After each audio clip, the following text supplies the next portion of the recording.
할렐루야. 오직 예수. 에스겔서 6장 말씀을 전하였습니다. 주 여호와의 말씀을 들으라.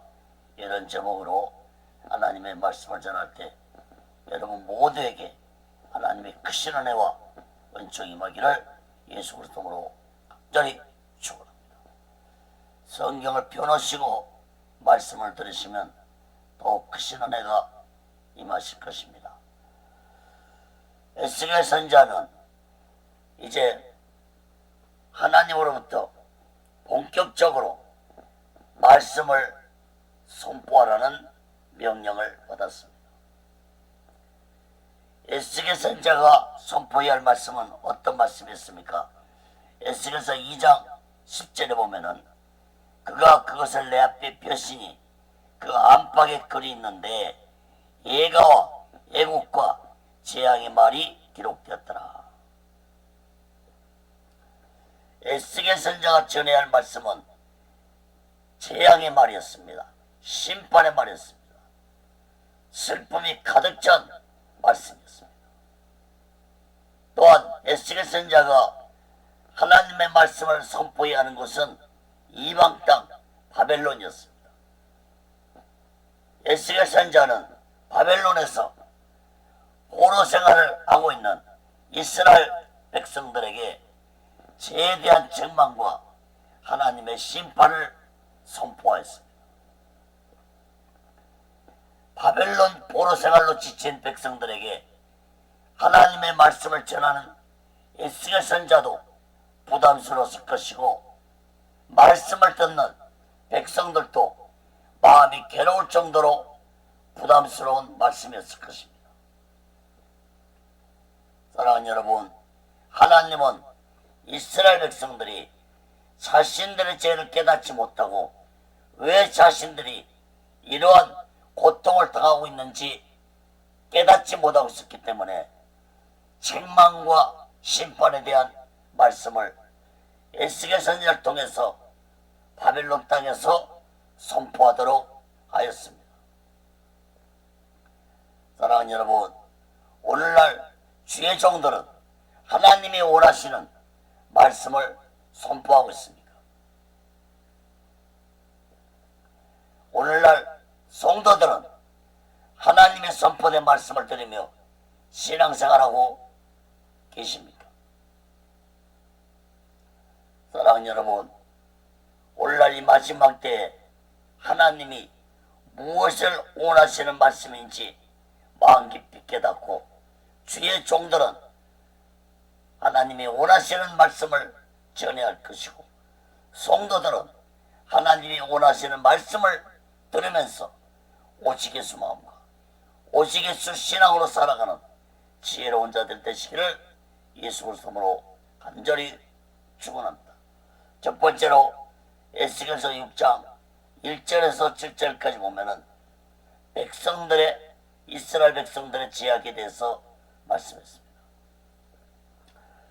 하나님이 예루살렘을 심판할 수밖에 없었던 가장 큰 이유는 그들이 하나님을 버리고 우상을 섬겼기 때문이었습니다. 하나님은 에스겔 선지자에게 이스라엘 백성들의 죄악을 지적하라고 말씀하셨는데 두 가지로 살펴봅니다. 첫째, 산과 들에서 우상을 섬긴 죄를 지적했습니다. 에스겔 6장 1절 3절 봅니다. 여호와의 말씀이 내게 임하여 가라사대 인자야 너는 이스라엘 산을 향하여 그들에게 예언하여 이르기를 이스라엘 산들아 주 여호와의 말씀을 들으라. 주 여호와께서 산과 작은 산과 시내와 골짜기들에 대하여 말씀하시기를 나 곧 내가 칼로 너에게 임하게 하여 너희 산당을 멸하리니. 2절 3절에 보면은 이스라엘 산이라는 말씀을 두 번 말씀했습니다. 이것은 곧 이스라엘 백성들이 산에서 우상을 섬겼던 장소를 지적하고 있는 것입니다. 3절에 보면은 그 장소를 구체적으로 지적하고 있습니다. 산, 작은 산, 시내와 골짜기에서 우상을 섬긴 것에 대해서 하나님은 지적하셨습니다. 왜 이스라엘 백성들이 산과 들에서 우상 숭배를 행했습니까? 가나안 족속들은 자연을 섬기는 습관을 가지고 있었는데 이스라엘 백성들은 이러한 가나안 족속들이 섬기는 종교의식을 본받아서 산과 들로 나가서 우상을 섬겼습니다. 사랑하는 여러분, 하나님의 성전에서 하나님께만 제사를 드려야 할 이스라엘 백성들이 이방인들이 섬기는 종교의 관심을 가지고 하나님이 아닌 다른 신들을 섬겼다는 것은 곧 그들이 하나님의 말씀을 잊어버리고 다른 마음을 가지고 있었기 때문입니다. 이스라엘 백성들에게는 하나님이 주신 십계명이 있었고 율법이 있었습니다. 특히 십계명 중에서 제1계명과 제2계명에서는 하나님 외에 다른 신을 섬기지 말라고 강조했습니다. 그럼에도 불구하고 이스라엘 백성들이 하나님 외에 다른 신을 섬겼다는 것은 곧 하나님의 율법도 믿지 아니했고 하나님의 존재도 믿지 아니했다는 것을 의미하고 있습니다. 사랑하는 여러분, 오늘날도 많은 사람들이 우상을 섬기는 것은 그들이 하나님의 존재를 믿지 아니하기 때문이라는 사실을 깨달아야 할 것입니다. 진실로 하나님의 존재를 믿는다면 우상을 섬길 수 없는 것입니다. 예수 믿는 자 또한 진실로 하나님의 존재를 믿는다면 하나님을 두려워하면서 오직 예수 마음과 오직 예수 신앙으로 살아가는 자들이 되어야 할 것입니다. 사랑하는 여러분, 하나님이 우상을 섬기는 것을 얼마나 미워하고 싫어하는 것인지 마음 깊이 깨닫고 마음을 다해서 하나님을 사랑하고 오직 예수 마음과 오직 예수 신앙으로 살아가는 귀하고 복되고 지혜로운 자 되시기를 예수 그리스도로 간절히 축원합니다. 두 번째로 너희 제단 앞에서 제사를 드린 죄를 지적했습니다. 에스겔서 6장 4절 7절 봅니다. 너희 제단이 항모하고 태양상이 햇받을 것이며 내가 또 너희 중에서 살육을 당하여 너희 우상 앞에 엎드러지게 할 것이라. 이스라엘 자손의 시체를 그 우상 앞에 두며 너희 해골을 너희 제단 사방에 흩뜨리라.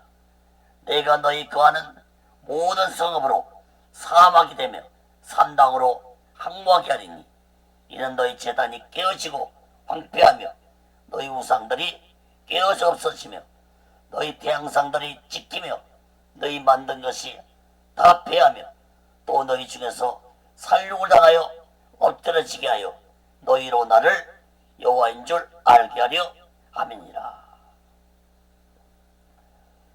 4절 5절 6절에서 너희 제단이라는 말씀이 3번 언급되고 있습니다.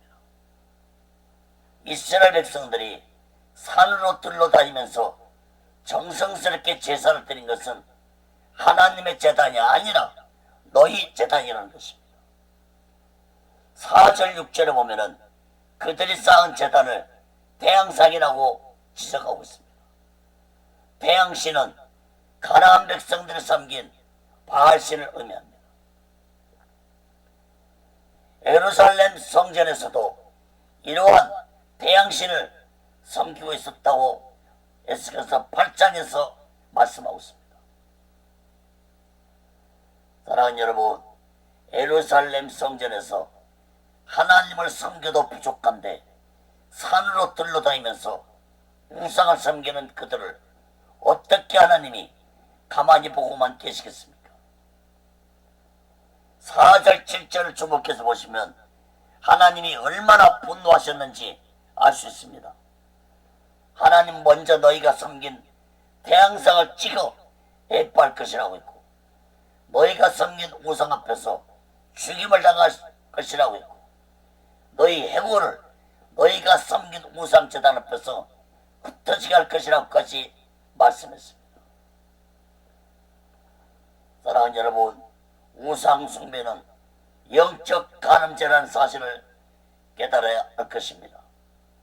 부부지간에도 간음죄만큼은 용서할 수가 없듯이 하나님도 우상 숭배에 대한 죄는 무섭게 진노하시는 하나님이시라는 사실을 깨달아야 할 것입니다.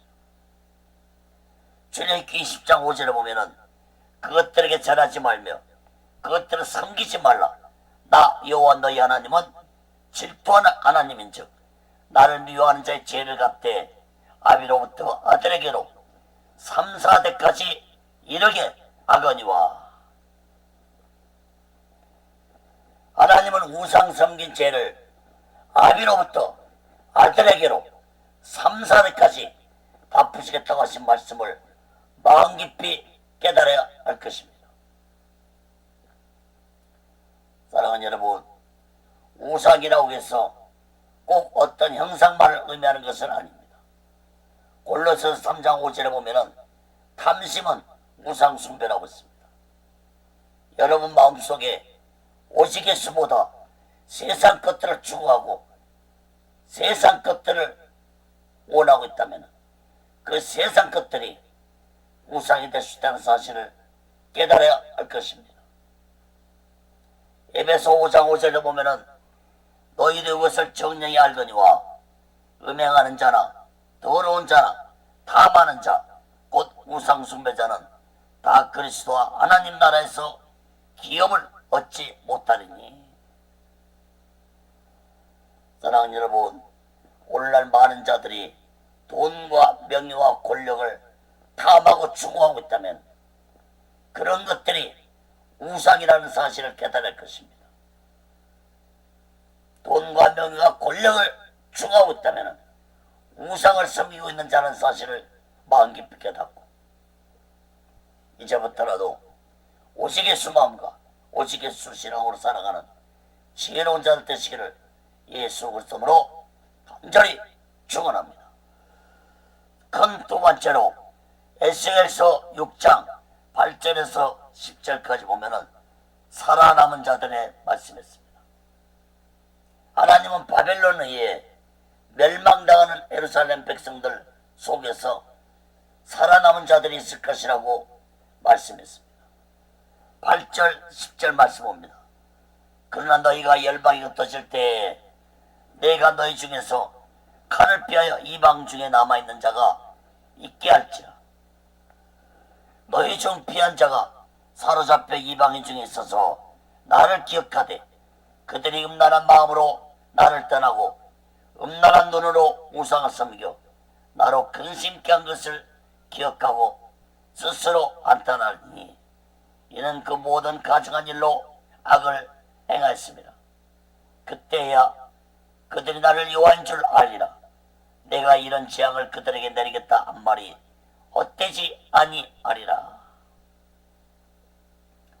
8절에서 살아남은 자들은 포로로 잡혀가게 될 것이라고 말씀했습니다. 이방 땅, 즉 바벨론 땅에서 하나님을 기억하게 될 것이라고 말씀했습니다. 9절에 보면은 하나님은 우상을 섬긴 죄에 대해서 음란한 마음, 음란한 눈으로 우상을 섬기고 하나님을 근심케 하고 하나님을 떠났다고 말씀하였습니다. 사랑하는 여러분, 우상을 섬긴 것은 영적으로 음란한 행위에 속하는 영적 간음죄라는 사실을 깨달아야 할 것입니다. 하나님 이스라엘 백성들이 우상을 섬긴 죄에 대해서 회개하고 하나님이 비로소 여호와인 줄 깨닫게 될 것이라고 말씀했는데 이스라엘 백성들이 자신들의 죄를 깨닫게 되는 날은 예루살렘이 멸망당한 후에 먼 훗날에서야 깨닫게 될 것이라는 것입니다. 사랑하는 여러분, 죄에 대한 회개는 즉시로 해야지 하나님의 심판을 당한 후에 아무리 얘기한다 할지라도 소용없는 것입니다. 누가복음 16장에 보면 부자가 죽어가지고 음부에 들어갔는데 부자가 자신의 죄를 깨닫고 불쌍히 여겨달라고 하지만 받아들여지지 않았습니다. 사랑하는 여러분, 바벨론에 의해서 1차, 2차로 침략을 당하고 포로로 잡혀와 생활하고 있는 이스라엘 백성들은 에스겔 선지자가 전하는 이러한 말씀을 듣고 즉시 자신들의 죄를 깨닫고 회개하고 하나님의 존재를 신뢰하고 믿음으로 살아가는 자들이 되어야 했습니다. 그러나 안타깝게도 이스라엘 백성들은 예루살렘이 완전히 멸망되고 3차로 포로로 잡혀올 때까지도 자신들의 죄를 회개하지 아니했습니다. 만약에 이스라엘이 지도자들과 백성들 전체가 선자들이 전한 하나님의 말씀을 듣고 닌느의 백성들처럼 금식하며 회개했다면 세계 역사는 바꾸어졌을 것입니다. 예루살렘 심판 속에서 살아남은 자들 중에는 하나님의 말씀을 믿었던 소수의 믿음의 사람들이 있었습니다. 그러한 믿음의 사람들이 있었기 때문에 훗날에 바벨론에서 70년 포로 생활이 끝난 후에 스룹바벨 같은 에스라 같은 니에미야 같은 자들이 태어나서 이스라엘 민족을 하나님께로 인도했습니다. 사랑하는 여러분, 오늘날도 이 타락한 시대 속에서 오직의 마음과 오직의 신앙으로 살아가면서 믿음의 후손들이 되어서 마지막 시대를 책임지는 귀하고 복되고 지혜로운 자 되시기를 예수 그리스도로 간절히 축원합니다.